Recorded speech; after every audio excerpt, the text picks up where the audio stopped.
അകമ്പടി എന്നിരിപ്പോരു വടിവ് ഉചിതവേദം എന്നിരിക്കുന്ന വേദം ശുദ്ധാണ എന്നിരിപ്പോരു ആണ ആണയ്ക്കും ആറ്റയ്ക്കും ബലവീരശൂര്യ പരാക്രമികളായിരിക്കുന്ന നിങ്ങൾക്ക് ചെമ്പോലമറിയും മുന്നാഴികളവ് ചേർമെത്തല എന്നിങ്ങനെ ഇരിക്കുന്ന ആചാരങ്ങളും അനുഷ്ഠാനങ്ങളും പട്ടോലയെങ്കിൽ ലിഖിതം ചെയ്ത് തന്നിട്ടുണ്ട്.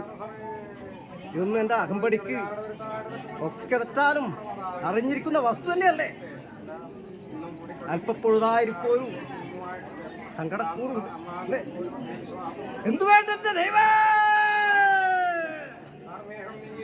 നാരായണ ആദിവൈകുണ്ഠൻ എന്നിരിക്കുന്ന മസ്താനയെ നിങ്ങൾ ഭക്തിയായിരിക്കുന്ന ശൃംഖല കൊണ്ട് ബന്ധിക്കുകയേ വേണ്ടൂ. ധാരുവയെ വേദിച്ചിരിക്കുന്ന ഷടങ്കരി പങ്കജത്തെ നശിപ്പിക്കാത്ത പ്രകാരത്തിങ്കൽ സങ്കടക്കണ്ണീരൊന്നും വേണ്ട. പൂക്കെല്ലാം പോയി ഊന്നുകൂടിമലായി അല്ലേ. ഊന്നായിട്ട് തക്കവണ്ണം ഈ ഭഗവാൻ നിലനിന്ന് രക്ഷിച്ചു തന്നാൽ പോലെ